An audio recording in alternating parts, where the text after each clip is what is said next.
Vous l'avez beaucoup demandé, dans cette vidéo je vais vous faire un full tutoriel sur comment vous pouvez programmer votre Stream Deck pour faire comme moi, c'est-à-dire pouvoir chercher et ouvrir tous les plugins que vous avez dans votre dos.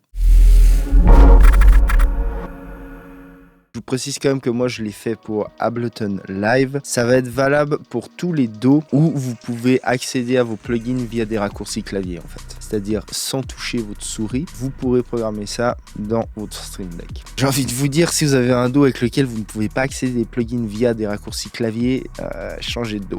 Je veux juste vous préciser une chose, c'est que si vous souhaitez faire l'acquisition d'un Stream Deck, vous pouvez utiliser un de mes liens d'affiliés qui sont en dessous dans la description. Et de cette manière-là, je touche une petite commission à chaque fois que quelqu'un achète un Stream Deck via ces liens.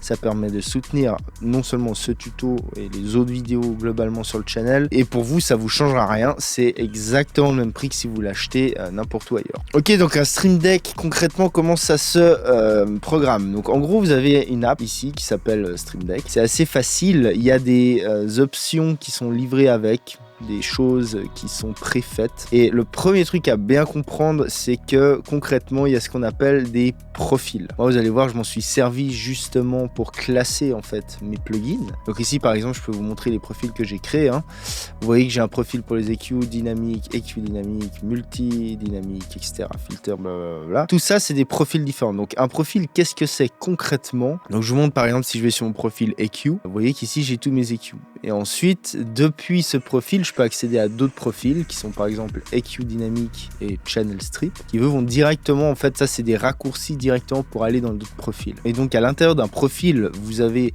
le nombre d'emplacements que contient votre Stream Deck. Donc moi j'en ai 32 parce que c'est le Stream Deck XL. Si vous avez un Stream Deck plus petit, vous en aurez moins. Mais par profil, vous avez plusieurs pages ensuite que vous pouvez créer simplement dans des petits plus. Moi ici j'ai créé que 2 pages pour l'instant parce que pour l'instant tous mes EQ tiennent sur 2 pages plus des dossiers. Je vais vous parler de ça dans 2 secondes. Mais vous pouvez aller jusqu'à 10 pages. Donc je vous laisse un peu imaginer le nombre de raccourcis et de plugins que vous pourriez théoriquement attribuer là-dessus. Ceci dit, vous pouvez mettre des plugins mais n'importe quoi d'autre. Concrètement n'importe quelle fonction. Vous pouvez créer des fonctions. Enfin c'est très très vaste comme monde. Moi j'ai vraiment dédié ça pour la recherche majoritaire de plugins et ouvrir mes plugins. Mais on peut faire beaucoup d'autres trucs. Et ensuite, évidemment, dans chaque page, on peut donc créer des dossiers. Ce que vous voyez là, par exemple, tout ça, c'est des dossiers. J'ai simplement mis des icônes différentes. Et par exemple, ici, dans mon dossier Nive, j'ai tous mes plugins préamplis / EQ de Nive. Par exemple, ici, j'ai les Pultec. Voilà, ça, c'est tous mes plugins de Pultec. Ok, et à la différence d'un profil, un dossier, lui, contient une seule page, en fait. Si je crée un dossier, vous voyez que ici, je n'ai pas la possibilité de créer des pages. Par contre, vous pouvez faire des dossiers dans les dossiers. Ça c'est une chose, mais c'est pour ça que j'ai choisi de créer vraiment en gros un profil par type d'EQ. Comme ça, à chaque fois qu'en fait j'ouvre un profil, par exemple, je sais pas, je peux vous montrer mes instruments. Ici j'ai tous mes instruments, donc moi j'ai classé de la manière suivante, c'est-à-dire ce que vous voyez en premier. En gros, ce qui est accessible le plus rapidement, c'est ce que j'utilise le plus. Et ensuite, j'ai des dossiers pour classer les différents instruments. Par exemple, si je peux venir dans Live, j'ai tous les trucs de Live. Et après, j'ai créé une autre page pour ce que j'utilise le moins, par exemple, mais qui est quand même accessible. C'est-à-dire que je peux quand même absolument tout trouver, tout chercher via mon Stream Deck, en gros, quoi. Après, c'est différentes manières de faire. Moi, j'ai vraiment choisi de faire des profils pour chaque genre de plugin, mais il y en a qui vont faire ça avec des dossiers. Le problème, c'est que les dossiers, vous êtes plus limités, comme je vous ai montré avant, quoi. Donc, je vous conseille vraiment de créer des profils pour chaque genre de ce que vous voulez classer, en gros, ça peut être n'importe quoi. Et ensuite, simplement accéder à vos profils et créer ce qu'on appelle en fait des switch profiles. Donc c'est des boutons comme ça à intégrer que vous allez retrouver ici dans Stream Deck. Ici vous avez switch profile et ici vous pouvez simplement mettre un titre et choisir le profil que ce bouton en fait va vous faire accéder tout simplement. Maintenant on va aller dans le vif du sujet, c'est-à-dire comment programmer concrètement des plugins. Donc ce qu'on va faire, c'est qu'on va créer un nouveau profil, comme ça on fait le truc de A à Z. Donc je fais un nouveau profil, ça c'est un profil voilà nouveau, ok, ça ressemble à ça. Ils vous mettent un welcome ici, vous pouvez directement virer, c'est un raccourci vers leur site. Pour virer les choses c'est simple, vous faites del. Vous pouvez aussi les copier, les coller, vous verrez, tout ça c'est assez pratique. Donc maintenant j'ai un nouveau profil, si je veux renommer mes profils, il faut que je vienne ici dans Edit Profile et ici vous avez de nouveau tous vos profils. Vous êtes donc ici dans les préférences en gros. Donc là j'ai mon profil 1, je peux faire un clic droit dessus, faire rename et je peux l'appeler par exemple test YouTube. Une fois que vous avez renommé votre profil, vous avez des options. Vous pouvez faire que ce soit votre profil par défaut. Moi mon profil par défaut c'est le home. Et le home en fait c'est la page qui contient tous les profils, si vous voulez. Donc pour le nouveau profil que j'ai créé, il y a une option qui est super, c'est qu'il y a une application que vous pouvez choisir. Il va faire qu'en fait, dès le moment où cette application est ouverte, votre Stream Deck va switcher sur ce profil automatiquement. Ici, on peut aussi faire plein de choses. On peut les delete. Si vous voulez effacer les profils, c'est ici que ça se passe. Et vous pouvez aussi backuper vos profils. Les sauver, ça vous crée un fichier de sauvegarde et que vous pouvez réimporter dans n'importe quel Stream Deck, par exemple, pour récupérer toute votre config. Ok, donc une fois que vous avez un nouveau profil, vous avez donc des emplacements libres. Donc ce qu'on va faire, c'est que maintenant, si je voulais créer un tout nouveau bouton pour, par exemple, ouvrir un ProQ3. Donc en gros, le principe, si vous voulez, ça va être de trouver comment vous pouvez chercher et loader votre plugin dans Ableton en l'occurrence ou dans votre DAW, mais en le faisant uniquement en vous servant du clavier en fait. Parce que dès le moment où vous pouvez faire les choses avec le clavier, vous pouvez programmer pour faire ces séries de raccourcis en fait mis les uns derrière les autres et pour en créer un seul bouton et que tout ça se déclenche automatiquement dès le moment où vous appuyez sur le bouton. Dans Ableton, si je suis là, que voilà, admettons je touche rien, si je veux chercher un plugin, donc je dois faire commande F pour commencer la recherche. Vous voyez que ça m'a highlight le browser. Donc commande F, ça va être le premier raccourci à programmer. Ensuite, il va falloir taper ce que vous voulez rechercher. Et c'est là où c'est important de bien checker quand même dans votre browser comment sort la recherche. Je vous explique ça tout de suite. Donc là, je vais taper Pro Q3. Vous voyez que par exemple, si je fais pas d'espace entre le Q et le 3, ça fonctionne pas. Donc Pro Q, espace 3. Là, il me sort bien Pro Q3. Il y a des cas où si vous cherchez certains plugins qui peuvent s'appeler genre equalizer ou compresseur, etc., vous pouvez avoir plusieurs résultats et le but va être que ce que vous recherchez sorte en premier, entre guillemets, parce que ça va être plus simple à programmer pour votre Stream Deck. Donc ici, par exemple, c'est l'exemple parfait, c'est-à-dire je tape juste Pro Q3 et j'ai mon plugin qui sort en premier avec rien d'autre. Maintenant, si par exemple je voulais ouvrir l'audio unit ou le VST sort en premier. Donc si je veux ouvrir l'audio unit, vous voyez que par exemple l'audio unit s'appelle FF Pro Q3. Donc ici je pourrais juste faire FF Pro Q3. Ici j'ai que l'audio unit qui s'ouvre. Donc voilà, faites bien gaffe aux petites subtilités par rapport aux recherches. Maintenant on sait que notre texte pour chercher notre Pro Q3 c'est FF Pro-Q espace 3. Donc si on résume, ça fait donc commande F. Ensuite je tape le texte. Et ensuite dès le moment où j'ai mon texte, pour accéder au plugin sans toucher la souris, sans rien faire, je dois faire flèche en bas. Ok, flèche en bas, ça me highlight le plugin, la recherche. Et ensuite, pour l'ouvrir, je dois faire Enter. Ok, bim, et voilà, j'ai mon plugin qui est ouvert. Donc maintenant, je connais exactement la série de commandes que je dois, en gros, faire pour obtenir ma recherche et mon plugin.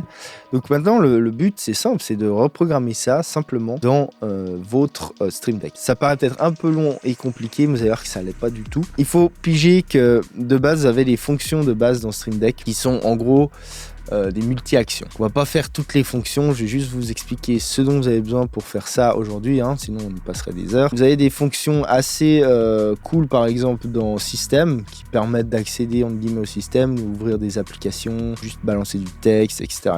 Et vous avez ici les fonctions Stream Deck. Donc si je vais dans une multi-action en fait c'est simplement, on va dire, une fonction qui permet de chaîner plusieurs actions à la suite, de faire plusieurs choses à la suite à votre Stream Deck. Donc vous voyez que dès le moment où j'ai créé une multi-action, il me dit ici drag an action from the right and drop it there. Donc ça veut dire que voilà, maintenant je peux draguer les actions que j'ai besoin de faire à la suite, ensuite les réarranger, etc.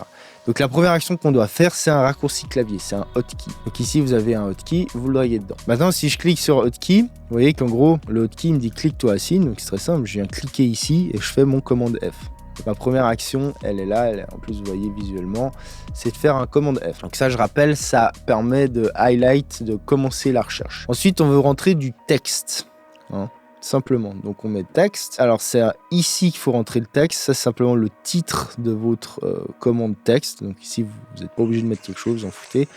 Ici, dans texte, on a dit donc FF espace Pro-Q espace 3. Ça, c'est le texte qu'on veut rentrer. Ok, c'est fait. C'est pour ça qu'ici, vous voyez qu'il nous note rien. Donc, si vous voulez voir visuellement pour vous, vous pouvez copier-coller ça ici. Comme ça, vous voyez le texte qu'il y a là. Ensuite, on sait qu'on doit faire flèche du bas pour highlighter notre plugin. Donc, pareil, c'est une hotkey, simplement. Donc, click here to assign, on fait flèche du bas. Et une dernière hotkey qui va être donc Enter pour loader le plugin. Click to assign. Enter. Et là, j'ai programmé donc ma commande entière. Et donc maintenant, ici, évidemment, on peut lui mettre un titre à ma commande. Donc ici, je vais juste vous écrire Pro Q3, par exemple. Je ne vais pas vous mettre une icône pour l'instant. Je vous montre après comment faire. On va juste s'assurer que tout fonctionne. Maintenant, ma commande est là. Donc si je viens dans Ableton, j'appuie sur ma commande. Bim, j'ai mon Pro Q3 qui s'ouvre. On peut même tester en fermant le browser, tout ce que vous voulez. Tac. J'ai ma commande qui s'ouvre, ça fonctionne bien. Ok, vous pouvez aller évidemment plus loin. C'est-à-dire que par exemple, après avoir fait Enter, on pourrait rajouter un hotkey et puis dire par exemple Alt commande B pour refermer le browser, par exemple. Comme ça, le browser ne reste pas ouvert. C'est possible de le faire aussi. Donc maintenant, on peut retester. Je ferme tout. J'appuie sur ma commande. Bim. Hop.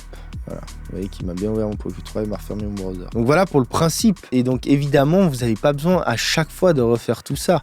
Dès le moment où vous en avez fait un, d'accord, vous pouvez prendre ça, faire commande C, venir là, commande V, copier. Et ici, vous avez qu'à uniquement à changer le texte que vous voulez chercher dans votre recherche. J'en sais rien, on pourrait faire Saturn 2, par exemple. Simplement le copier en dessus, comme ça. Ici, je renomme ça Saturn 2. Et maintenant, ici, voyons ce que ça fait si j'appuie sur mon Saturn 2. Là, c'est un exemple typique. Ça illustre bien, justement, ce que je voulais vous montrer avant. Si je tape Saturn 2, le premier résultat qui sort, c'est un fichier, c'est un sample. En fait. Donc là, on peut être face à une sorte de problème. Comment faire quand on a ce genre de problème? Il y a plusieurs solutions. La première solution qui est, à mon avis, la meilleure, c'est de se démerder pour, avec du texte, faire en sorte que votre Saturn 2 sorte en premier. Donc par exemple, ici, tapez de nouveau FF Saturn 2 et là, on est bon. Maintenant, si pour X ou Y raison, vous n'avez pas envie de vous emmerder, ce que vous pouvez faire, c'est que ici, ce qu'on peut voir, c'est que voilà, j'ai mon résultat. Si je fais une fois flèche en bas comme j'ai programmé mon Stream Deck pour le faire, je tombe sur ce premier résultat qui n'est pas le bon. Donc si je veux ouvrir un Saturn 2, je peux faire 2 fois flèche en bas, Enter. Ce que je peux faire ici, par exemple, c'est dupliquer ça en faisant un copy-paste simplement. Tac. Ok, donc on réessaye, Saturn 2, bam. Vous voyez qu'il m'ouvre le deuxième, du coup j'ai mon Saturn 2 qui est ouvert.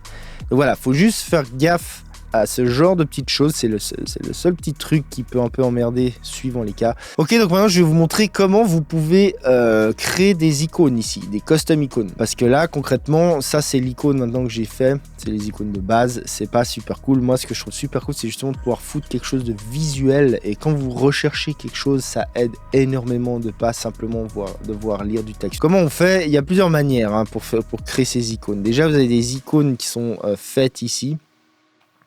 Dans ce qu'ils appellent le Stream Deck Icon Library. Ici, vous avez plein de trucs. Hein. Moi, je me suis servi, par exemple, des matrix ici pour créer mes différents profils de base. Ok, enfin bref, ça, après, vous faites ce que vous voulez, mais vous pouvez, si vous avez envie, vous avez tout un tas d'icônes dans tous les sens, vous avez des couleurs, etc., etc., etc. Mais si vous voulez des custom icons, le plus simple, c'est de faire des screenshots, simplement. Ok, donc si, par exemple, je voulais faire une icône pour mon Pro Q3, je peux venir ici ouvrir un Pro Q3, je peux faire quelques points pour que ce soit un peu plus joli sur l'icône par exemple, ok, et je peux faire un screenshot de ça et ensuite l'importer directement là. Vous allez voir que c'est assez simple. Donc je fais commande Shift 4, c'est le raccourci sur Mac. Maintenant par exemple je peux prendre ça, sachant que le mieux c'est de faire une sorte de carré quand même. C'est ce qui va bien remplir votre bouton ensuite sur votre Stream Deck. Si vous faites un screenshot qui est rectangulaire, il va scaler ça par rapport à la taille du bouton et des fois ça peut se retrouver plus petit. Si vous voulez vraiment une icône qui remplisse comme ça concrètement votre bouton, faites plus ou moins, pas besoin de le faire de manière chirurgicale, mais plus ou moins un carré. Ici je peux venir là, cliquer, récupérer directement ici le screenshot qui n'était pas encore enregistré sur mon bureau et le glisser là. Et voilà, et là je voyais que du coup j'ai une icône. Si pour X ou Y raison vous n'arrivez pas à le faire assez rapidement comme je l'ai fait là, parce qu'au bout d'un moment la petite icône du screenshot ici disparaît, donc je vais en refaire un de screenshot. Je vais refaire un screenshot comme ça, je le laisse s'enregistrer. Donc automatiquement, il va s'enregistrer sur mon desktop, hein, en tout cas sur Mac. Sur PC, il me semble que ça va dans un dossier dans Images qui s'appelle Screenshot. Et donc ici, je peux venir ici, je vais refaire un Set from File et puis ensuite accéder à mon screenshot sur mon bureau qui est là, qui est faire Open. Mais de le faire de cette manière-là, ça prend un peu plus de temps. Si vous chopez directement ici l'image et vous la glissez dedans, ça va aller plus vite. Ok, donc voilà comment faire vos propres boutons raccourcis pour chercher vos plugins. Je vous ai montré comment classer changer les choses dans vos profiles. Si vous souhaitez faire l'acquisition d'un Stream Deck pour faire un setup comme moi ou autre, je vous encourage vivement, s'il vous plaît, à passer par mes liens affiliés qui sont en dessous dans la description. Pour vous, c'est le même prix, ça ne changera rien. À la seule différence que moi, je touche une petite commission dessus. Ça permet de soutenir ce tutoriel et toutes les vidéos que je vous fais sur YouTube gratuitement. Que beaucoup d'autres gens, je vous le rappelle, vous feraient payer dans des formations payantes. Moi, je balance beaucoup gratuitement. Ça vous coûtera rien en plus, c'est gagnant-gagnant. Si vous voulez une autre vidéo sur le Stream Deck, c'est par ici que ça se passe. Les gens, c'était Igor Chevalet de Strop Studio. Je vous dis à plus. Ciao.